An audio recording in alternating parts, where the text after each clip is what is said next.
America के साथ जारी इस टकराव में ईरान जारहाना अंदाज में जवाब देता दिखाई दे रहा है। ईरान ने एक के बाद एक कतर, बहरीन, कुवैत और उर्दुन को निशाना बनाया है और अमेरिकी तंसीबात को नेस्तनाबूद कर दिया है। ईरान अपने ड्रोन्स, मिसाइल और जंगी मंसूबाबंदी के जरिए यह पैगाम भी दे रहा है कि तेहरान अब दबाव में आने वाला नहीं। जेलीफिश ड्रोन से लेकर शाहिद ड्रोन तक और खैबर जैसे खतरनाक मिसाइलों से लेकर पासदाराने इनकलाब के बुलंद हौसलों तक ईरान ने इस जंग को सिर्फ महाज पर नहीं बल्कि नफसियाती दबाव के मैदान में भी एक नई शक्ल दे दी है। तेहरान की गलियों में गुस्सा भी है, जोश भी है और वॉशिंगटन के खिलाफ सख्त पैगाम भी। यही वजह है कि अब खुद डोनाल्ड ट्रंप यह मानने पर मजबूर नजर आते हैं कि वो ईरान के निशाने पर हैं। सवाल यह है कि क्या वाकई जंग का पलड़ा ईरान की तरफ झुक रहा है? क्या अमेरिका पहली बार तेहरान की हिकमत अमली के सामने दिफाई पोजीशन में आ गया है? और क्या ट्रंप का खौफ इस जंग का सबसे बड़ा सियासी एतराफ बनता जा रहा है? ईरान ने जिस अंदाज में पलटवार किया है, उसने वॉशिंगटन के ऐवानों से लेकर खलीज के फौजी अड्डों तक हलचल मचा दी है। शाहिद ड्रोन की यलगार, खैबर मिसाइल की गरज और पासदाराने इनकलाब के खुले इंतकामी पैगामात सब मिलकर एक ही ऐलान कर रहे हैं कि तेहरान अब दबने वाला नहीं। उधर कभी खुद को दुनिया का सबसे ताकतवर लीडर कहने वाले डोनाल्ड ट्रंप अब खुद ये कहने पर मजबूर है कि वो ईरान के निशाने पर है। सवाल यह है कि क्या ईरान ने वाकई अमेरिका के होश उड़ा दिए हैं? क्या ट्रंप का खौफ इस जंग का सबसे बड़ा सियासी एतराफ बन चुका है? और क्या मशरिक़ वुस्ता में अब वो मरहला शुरू हो चुका है जहां अमेरिका पहली बार दिफाई अंदाज में दिखाई दे रहा है? ईरान का खौफ ट्रंप पर इतना ज्यादा है कि उन्होंने यूएस अब्राहम लिंकन जैसे जंगी बेड़े को पीछे हटने का फरमान जारी कर दिया है। अब अमेरिका को समझ नहीं आ रहा है कि वो ईरान को कैसे जेर करे। अमेरिका हमले जरूर कर रहा है, लेकिन ईरानियों के हौसलों के सामने अमेरिका की एक नहीं चल रही है। ईरान का बच्चा बच्चा शहादत की तमन्ना लिए मैदान में डटा हुआ है। जो शख्स कभी ईरान को सफ़े हस्ती से मिटाने के दावे करता था, आज उसी के लहजे में खौफ, चेहरे पर परेशानी और बयानों में बेयकीनी साफ देखी जा सकती है। मशरिक़ वुस्ता में जंग ने ऐसा पलटवार किया है कि वॉशिंगटन की गरज अब तेहरान की ललकार के सामने फीकी पड़ती दिखाई दे रही है। ईरान ने जिस तरह खतरनाक ड्रोन्स और इसके अलावा मिसाइल और मुनज़्ज़म जंगी हिकमत अमली के साथ जवाब दिया है, इसने अमेरिका की ताकत के दावों का गुरूर हिला कर रख दिया है। शाहिद ड्रोन की परवाज हो, खैबर मिसाइल की गूंज हो या पासदाराने इनकलाब के खुले इंतकामी पैगामात, हर बार गोया ट्रंप के इस तकब्बुर पर चोट बनकर पड़ा है जो बरसों से दुनिया को खौफजदा करने की सियासत करता रहा। अब सवाल यह है कि क्या ट्रंप वाकई पहली बार खुद को गैर महफूज महसूस कर रहे हैं? क्या ईरान ने अमेरिकी ताकत के इस मसनूई रोब को चैलेंज कर दिया है जिसके सहारे वॉशिंगटन दुनिया भर को आंखें दिखाता रहा? और क्या यह जंग ट्रंप के सियासी कद से ज्यादा उनके खौफ को बेनकाब कर रही है? ये दरअसल ऐसे सवाल हैं जो एक बार सोचने पर मजबूर कर रहे हैं। इस जंग में आप देखिए कि ये जंग जब इजराइल और ईरान, अमेरिका ने मिलकर ईरान के खिलाफ शुरू की थी तो दुनिया ने ये नहीं सोचा होगा कि ईरान इतनी मजबूती के साथ दुश्मन को जवाब देगा। और आप देखिए कि एक लंबी जंग चली और उस जंग का डट कर सामना ईरान करता रहा। उसके बाद अमेरिका को बातचीत की मेज पर आना पड़ा। फिर अमेरिका कहीं ना कहीं उसकी नीयत खराब हुई, उसने दोबारा से ईरान पर हमला किया और अब फिर ईरान एक तरह से डट कर मुकाबला कर रहा है। एक तरफ जहां अमेरिका दबाव बनाने की कोशिश कर रहा है, लेकिन उससे पहले ही ईरान उस दबाव को एक तरह से खत्म करने की पॉलिसी पर काम कर रहा है। तो ईरान लगातार इस जंग में पूरी मजबूती के साथ डटा हुआ है, मैदान में एक तरह से जमा हुआ है और उसकी जो जंगी हिकमत अमली है अमेरिका के पास उसका कोई जवाब फिलहाल नजर नहीं आ रहा है। आप देखिए कि जिस तरह के असलहों का इस्तेमाल, जिस तरह के जंगी हथियारों का इस्तेमाल ईरान ने इस जंग में किया है, ऐसे में दुनिया तो एक तरह से ईरान की ताकत देख ही रही है, लेकिन दूसरी तरफ अमेरिका जैसा सुपर पावर मुल्क भी एक तरह से हैरान है कि आखिर वो ईरान जिस पर हमेशा पाबंदियां रही हो, जिस पर हमेशा एक तरह से परेशानियों का दौर रहा हो, लेकिन वो आखिर इतना मजबूत कैसे हो सकता है। और यही वजह है कि आज दुनिया ये कहने पर मजबूर है कि मशरिक़ वुस्ता का, अब अगर कोई मशरिक़ वुस्ता में सबसे मजबूत ताकत है, अब अगर कोई मशरिक़ वुस्ता का सुपर पावर है, तो वो कोई और नहीं बल्कि सिर्फ और सिर्फ ईरान है।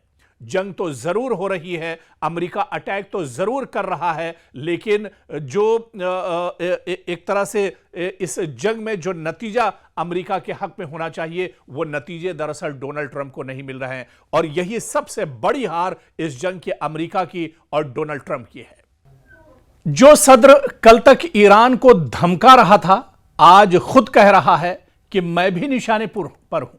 जी हां, कल तक अमेरिकी सदर डोनाल्ड ट्रंप का अंदाज कुछ यूं था जैसे सारी दुनिया उनकी उंगली के इशारे पर चलती हो। लहजा ऐसा कि जैसे ईरान को नक्शे से मिटा देना सिर्फ एक बटन दबाने का खेल हो, और दावा ऐसा कि जैसे तेहरान की क़यादत, फौज, बंदरगाहें, रास्ते सब कुछ उनकी मुट्ठी में हो। लेकिन अब तस्वीर जरा बदली बदली लग रही है। वही ट्रंप जो खुद को ताकत, धमकी और दबाव की सियासत का सबसे बड़ा खिलाड़ी समझते हैं, अब दुनिया के सामने खड़े होकर गिड़गिड़ा रहे हैं, दुनिया के सामने खड़े होकर कह रहे हैं कि मैं भी जा सकता हूं, मैं भी मारा जा सकता हूं, मैं भी निशाने पर हूं, क्योंकि मैं ईरान का नंबर 1 टारगेट हूं। यह बयान दरअसल किसी और का नहीं, अमेरिकी सदर डोनाल्ड ट्रंप का है। डोनाल्ड ट्रंप का डर आप सिर्फ देखिए, उनकी परेशानी सिर्फ आप देखिए। डोनाल्ड ट्रंप की परेशानी का जिक्र हमने कई बार अपने वीडियोस में किया है, कई बार हमने जो स्टोरियां की हैं, कई अपने एक्सप्लेनर्स किए हैं, उसमें हमने आपको बताया। और अगर लगातार हमारे वीडियोस आप देखते होंगे तो आप ये महसूस करेंगे कि हमने डोनाल्ड ट्रंप की परेशानी, उनका जो डर है, उसके बारे में कई बार बताया और इसकी कई वजह हैं। लेकिन सबसे पहले जो हालिया बयान डोनाल्ड ट्रंप का आया है कि वो ईरान के टारगेट पर हैं और उनका काम तमाम हो सकता है, ईरान उन्हें खत्म कर सकता है, ये जो एक डर डोनाल्ड ट्रंप के अंदर बैठा हुआ है, आज इस पर हम बात करेंगे। और आप देखिए कि डोनाल्ड ट्रंप के इसी बयान से, यहीं से पूरी कहानी का रुख बदल जाता है। यह जुमला सिर्फ एक बयान नहीं, बल्कि ऐसा लगता है जैसे ताकत के ऐवान से पहली बार बेयकीनी की हल्की सी लर्जिश सुनाई दी हो। उर्दू का एक मुहावरा है कि जो दूसरों के लिए गड्ढा खोदता है, कभी कभी खुद भी किनारे पर फिसल जाता है। और इस वक्त ट्रंप की हालत कुछ ऐसी ही दिखाई दे रही है। कल तक जो ईरान को डरा रहे थे, आज खुद अपनी जान के खतरे का जिक्र कर रहे हैं। रिपोर्ट्स के मुताबिक नेटो समिट के बाद गुफ्तगू करते हुए ट्रंप ने कहा कि वो ईरान के नंबर 1 टारगेट हैं। यहां तक ये भी बोल गए कि मैं भी गया तो, या मैं भी खत्म हो सकता हूं। यह बयान ऐसे वक्त आया है जब अमेरिका और ईरान के दरमियान ताजा हमलों, जवाबी कार्रवाइयों और जंगी बयानबाजी ने कशीदगी को नई बुलंदी पर एक तरह से पहुंचा दिया है। क्योंकि ये वही ट्रंप हैं जो अक्सर मिसाइलों की जबान में बात करते हैं, सिफारत को धमकी के साथ मिलाते हैं और हर बहरान में खुद को फातेह दिखाने की कोशिश करते हैं। लेकिन इस बार उनके जुमले में एक अजीब सा तजाद है। एक तरफ वो ईरान को खत्म कर देने, सख्त जवाब और फौरी कार्रवाई की बात करते हैं, तो दूसरी तरफ खुद ही मान रहे हैं कि ईरान उनके पीछे है और वो खुद भी निशाने पर हो सकते हैं। यानी मामला कुछ ऐसा हो गया कि मुंह में ललकार और दिल में धड़कन, या यूं कहिए कि ऊपर से शेर और अंदर से खतरे की खबर। सियासी तौर पर देखा जाए तो हां, यह सवाल सबसे अहम है, क्योंकि आलमी सियासत में अल्फाज भी हथियार होते हैं। और सदर जब यह कहता है कि मैं उनका नंबर 1 टारगेट हूं, तो वो दरअसल 3 पैगामात एक वक्त दे रहा होता है, बैक वक्त 3 पैगाम दे रहा होता है। नंबर 1 ये कि खतरे को वो एक तरह से जाती बना रहा है, यानी जंग अब सिर्फ अमेरिका बमुकाबला ईरान नहीं रही, बल्कि ईरान बमुकाबला ट्रंप की शक्ल भी अख्तियार करती दिखाई दे रही है। यह अंदाज ट्रंप की सियासत का पुराना हथियार है, हर बड़े मामले को जाती जंग में बदल देना।